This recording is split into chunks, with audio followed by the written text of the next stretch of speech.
ఒక శ్రమే నీ జీవితంలోనికి వస్తే దేవుడు చూడకుండా, దేవునికి తెలియకుండానే వచ్చేస్తుందా?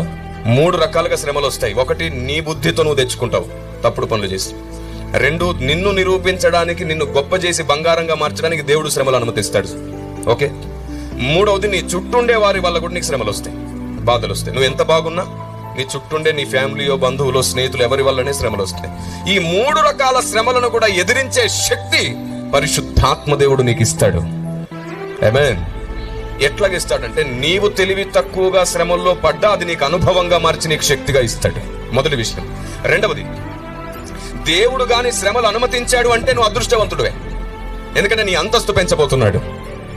3వది, నీ చుట్టూండే వారి వల్ల నీకు శ్రమ వచ్చినప్పుడు కూడా, వారి వల్ల కలిగిన శ్రమలలో కూడా నీవు అనేకులకు అనుభవం, అనేకులకు వెలుగుగా మారిపోతావు. Praise the lord. అక్కడ నీ ప్రేమ పరీక్షించబడుతుంది, అక్కడ నీ ఓర్పు పరీక్షించబడుతుంది, అక్కడ నీ సహనం పరీక్షించబడుతుంది. మనం ఏం చేస్తాం తెలుసా? శ్రమ రాగానే తొలగించు ప్రభువా అని ప్రార్థిస్తాం. తప్పు ప్రార్థన. కీడు నుండి తప్పించు ప్రభువా అని అడగండి. కీడు అంటే శ్రమ కాదు, మరణాపాయ స్థితి. Download ShareChat.